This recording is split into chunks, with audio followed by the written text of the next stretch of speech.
사랑하고 축복합니다. 진심으로 사랑하고 축복합니다. 우리는 매주 시편 23편의 말씀을 통해 함께 은혜를 나누고 있습니다. 벌써 6번째 시간입니다. 오늘은 시편 23편 5절의 말씀으로 내 잔이 넘치나이다 라는 제목으로 하나님의 은혜를 나누고자 합니다. 우리 한 번 더 인사했으면 좋겠는데요, 다시 한번 따라해 봤으면 좋겠습니다. 내 잔이 넘치나이다. 아멘이시지요? 내 잔이 넘치나이다. 이 고백이 저와 여러분의 고백되기를 간절히 소원합니다. 친구가 작곡을 하는데 작곡가에게 돈이 되는 구절이 있답니다. 그래서 후렴부를 잘 지어야 그게 돈이래요. 그래서 노래에는 작곡자가 호소하는 클라이막스가 있다라고 이야기하더라고요. 또 아시는지 모르겠지만 저희 교회에 시나리오 쓰시는 작가가 계시거든요. 그분이랑 얘기를 나눠봤더니 영화와 연극에도 극적인 반전을 나아가는 절정 부분이 있답니다. 어디 노래와 연극만 그렇겠습니까? 스포츠 게임에도 그렇잖아요. 게임이 시작해서 끝날 것 같아 보이지만 승부를 결정하는 절정의 순간이 있습니다. 저는 우리의 인생도 마찬가지라고 여겨집니다. 우리의 인생 그냥 흘러가는 것 같아 보이지만 하나님이 역사하시는, 하나님이 인도하시는, 그래서 시편의 기자가 내 잔이 넘치나이다 고백하게 하시는 그런 절정의 순간이 우리의 인생 가운데도 있다고 여겨집니다. 시편 23편의 5절 말씀이 바로 그렇습니다. 밤 하늘을 수놓은 불꽃놀이처럼 시편의 기자는 하나님의 은혜를 내 잔이 넘친다고 절정으로 찬양하고 있습니다. 근데 자세히 살펴볼 필요가 있어요. 양이 진짜 특별한 은혜를 받았더라고요. 보세요. 4절 말씀의 양은 지금 사망의 음침한 골짜기를 지나왔어요. 힘들고 지치고 어려웠을 거예요. 근데 거기서 끝이지 않고 5절 말씀에 양은 지금 원수의 목전 앞에 있습니다. 즉 눈앞에 원수가 있고요, 원수가 지금 나를 빤히 쳐다보고 있는 그런 상황입니다. 좋은 상황이에요? 나쁜 상황이에요? 게다가 양에게는 더 이상 2절 말씀에 나와 있던 푸른 초장, 쉴만한 물가도 이제 더 이상 있지 않아요. 이렇게 어려운 상황의 연속인데요, 그래서 어쩜 주저하고 의기소침하고 힘 없어 하는 게 당연한 반응일지 모르겠는데, 그런데 1절 말씀에 부족함이 없으리로다 라고 고백했던 양은 어려운 상황을 다 지나고 있으면서도 지금 뭐라고 고백하고 있냐? 부족함이 없으리라 해서 뭐라고요? 내 잔이 넘치나이다 라고 고백하고 있는 거예요. 여러분 어떤 느낌이세요? 줄어들었나요? 의기소침했나요? 아니, 주저하고 의기소침하기는커녕 감사가 확대되고 있고요, 기쁨과 은혜가 오히려 확대되고 넘쳐나고 있는 것을 보게 됩니다. 사랑하는 성도 여러분, 저는 여러분에게 이런 은혜가 있기를 소원합니다.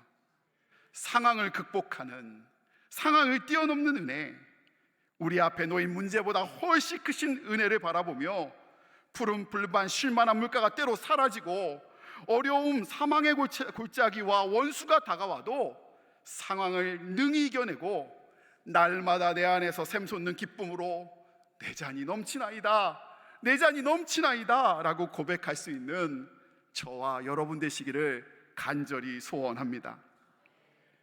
그런데 어떻게 그렇게 됐을까요? 진짜 그렇게 되길 원하는데요, 어떻게 그럴 수 있을까요?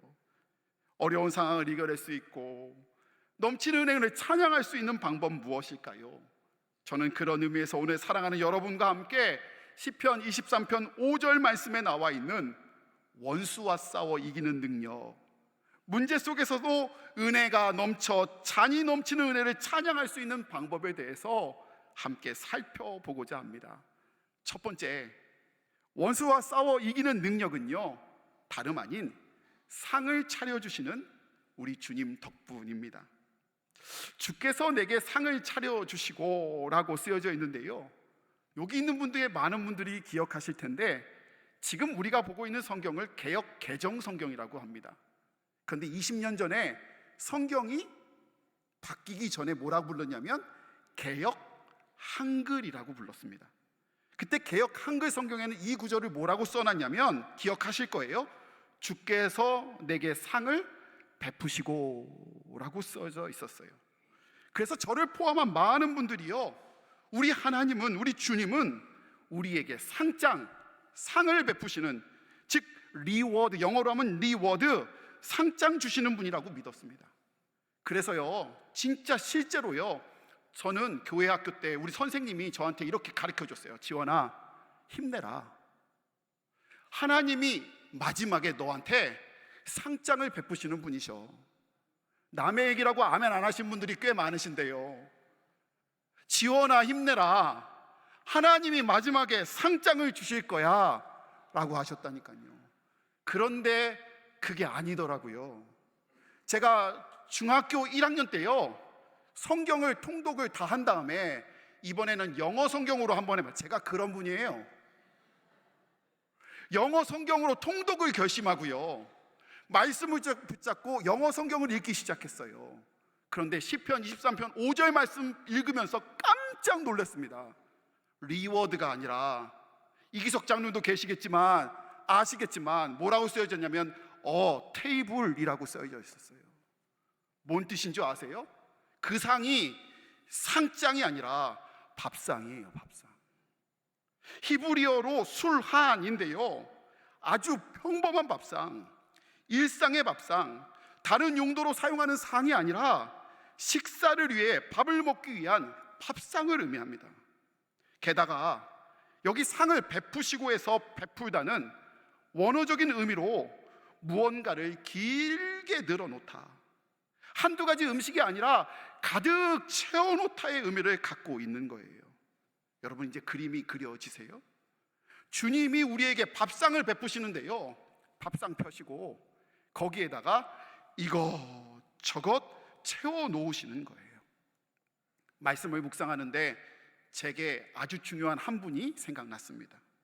그분은 다름 아닌 저희 어머니 변권사님이세요. 제가 보기에는 저희 어머니는요, 정말 최선을 다하시는 일이 하나 있어요. 요즘 애들 말로 진심이에요. 찐이에요, 찐. 그게 뭐냐? 다름 아닌 우리 어머니는 아들, 딸 밥해 먹이시는 일에 진심이십니다. 아무리 몸이 힘들어도요, 아무리 바쁘셔도요, 때로는 아프시다고 그래서, 편찮으시다고 그래서 방문했는데 아들이 집에 가면 제일 먼저 쌀을 씻어 밥을 올리세요. 아니, 제가 그러면 그러거든요. 나가서 먹자고. 근데 엄마는 그럴 때마다 내가 맛있는 거 사준다고 하는데 됐다고 금방 한대요. 금방 안 되던데요.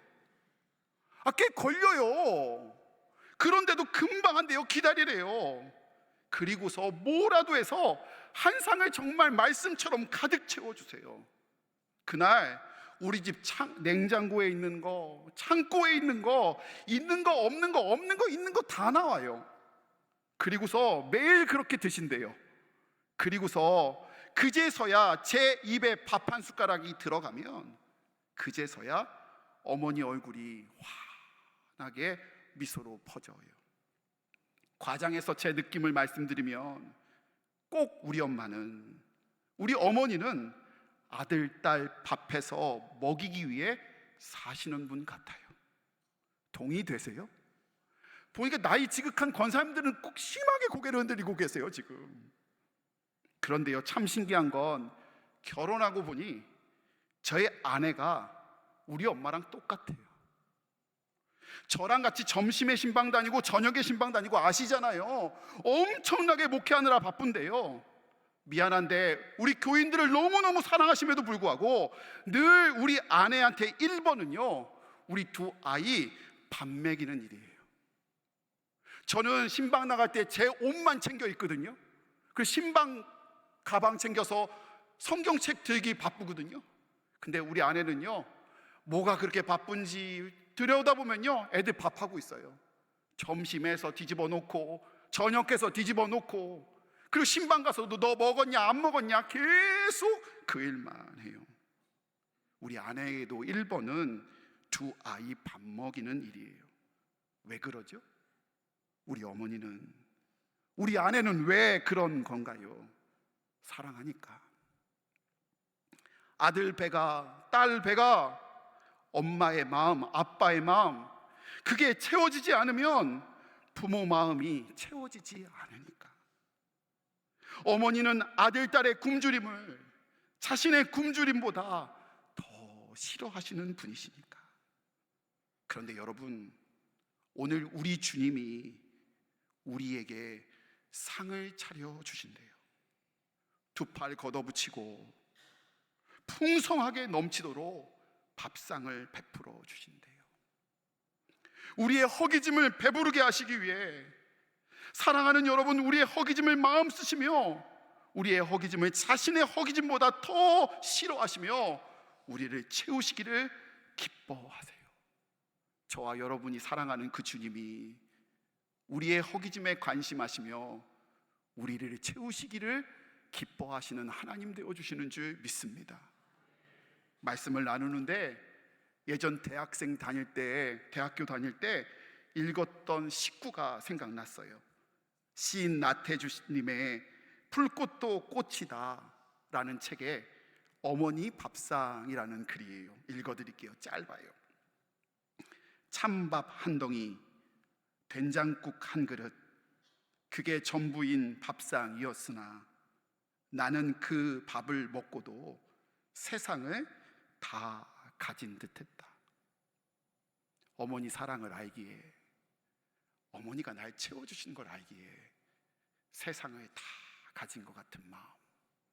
사랑하는 여러분, 그런데요, 우리 하나님이 우리를 오늘 채워주세요. 우리 하나님이 밥상을 베풀어 주세요.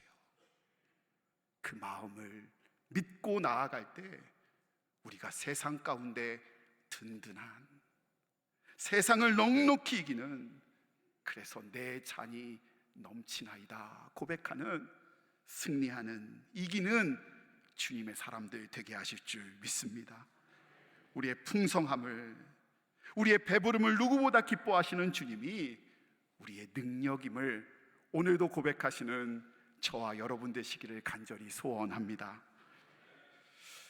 둘째로 시편 23편 5절 말씀을 보면요, 사실 오랫동안 저는 풀리지 않는 난제, 풀리지 않는 숙제가 있었어요. 주님이 밥상을 차려주신다는 사실이 너무 기뻐요. 감사해요. 좋아요. 그런데 걸리는 말이 하나 있었어요. 바로 원수의 목전에서예요. 원어적인 의미로 굳이 따지면 저기서 원수는요, 단수 원수가 아니라 복수 원수들입니다. 그러니 상상해 보세요. 지금 밥 먹고 있는데 원수가 눈앞에서 이렇게 쳐다보고 있는 거예요. 여러분, 신방 가면 참 신기한 건요, 목사님 저 먼 데부터 앉으시더라고요. 제가 쳐다보면 소화가 안 되시나요? 생각해 보세요. 오늘 애찬 시간에, 오찬 시간에 여러분 밥 먹는데 제가 여기 카페 앞에 가서 요렇게 하고 계속 쳐다보면 소화가 될까요? 안 될까요? 된다 하시는 분은 진짜 은혜가 많으신 분이십니다. 아멘 하셨어요. 누구예요? 갈 거예요, 저요. 이렇게 누가 쳐다보면 소화가 안 되잖아요. 그런데 하나님이 사랑하신다고 하시면서 오늘 밥을 차려주시고 식사를 먹여주신다는 건 너무 감사한데 왜 하필 원수들의 목전에서 차려주시냐고요. 여러분, 이 말 아세요? 눈칫밥. 저희 친척 중에요, 다 180이 넘어요. 근데 저만 이래요. 저는 하나님이 너무 사랑하셔서 목사님 키로 딱 맞춰주셨어요. 우리 교인들은요, 지난 2년 동안, 아니 솔직히 말하면 22년 동안 설교를 1시간 들어도 목이 안 아파요. 원로 목사님도 그러시고 저도 그렇고 너무 설교하기 딱 맞게 아담하고 이쁘게 하나님이 목사님 키로 딱 해주셨잖아요. 여러분, 그런데 눈칫밥, 제가 키가 안 크면요, 우리 이모들이 그래요. 지원이 안 큰 건 누나들 때문에 눈칫밥 먹어서 그렇대요. 누가 쳐다보면 불편하잖아요. 그런 의미에서 저는 원수의 목전이란 말이 늘 목에 가시처럼 불평하고 불편하게 느껴졌는데요, 그러다가 그 숙제가 성경을 읽다가 누가복음 19장의 삭개오 이야기를 읽다가 아하 했어요. 삭개오를 주님이 내려오라 부르셨어요. 삭개오야, 삭개오야 불러주실 때 이미 삭개오는 구원받은 줄 믿습니다. 그런데요, 주님은 거기서 그치지 않고 뭘 하셨냐? 삭개오의 집에 가서 잔치를 여셔요. 왜요? 배부르려고? 아니요.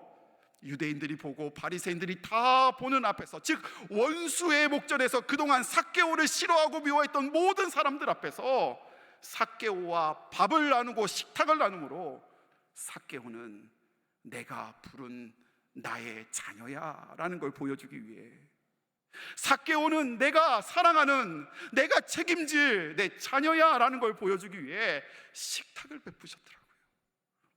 이 이야기가 누가복음 15장에 나오는 탕자의 비유에도 등장하는데요, 아버지는 실패하고 자신의 재산을 다 탕진하고 돌아온 둘째 아들을 위해 잔치를 베푸세요.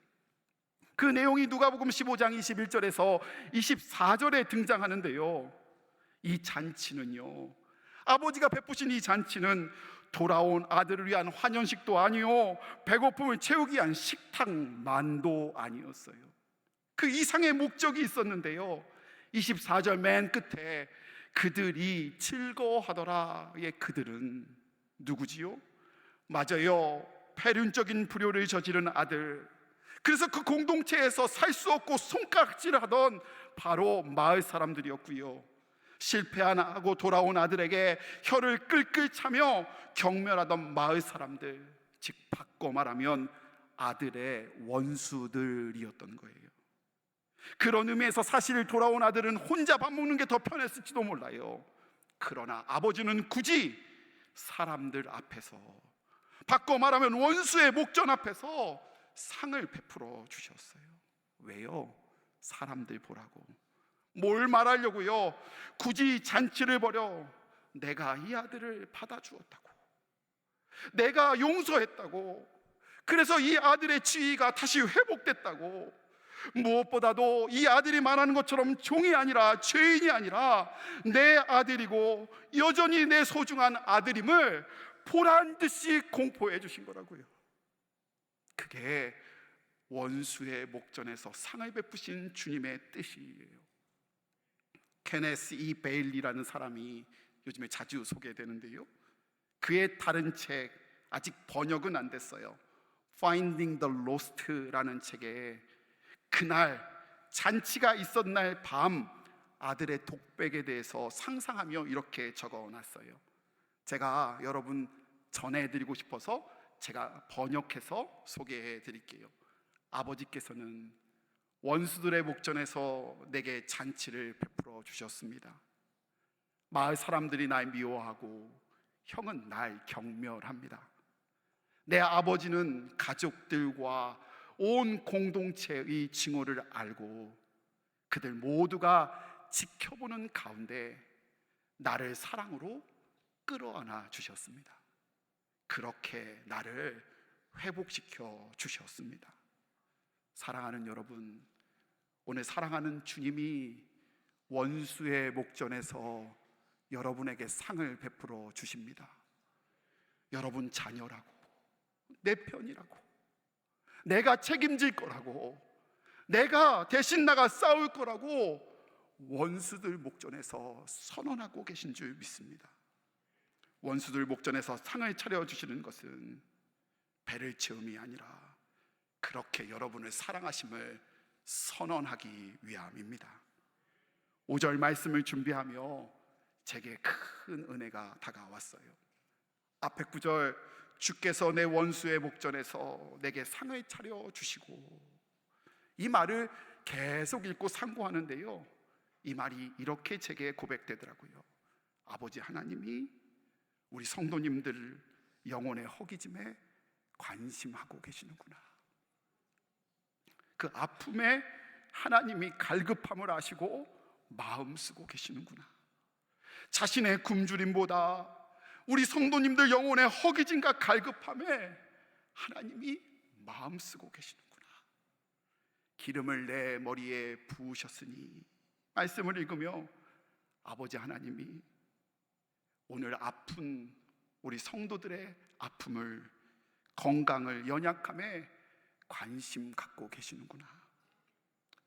마음 쓰시고 이제 회복시키시고자 그렇게 선포하시는구나.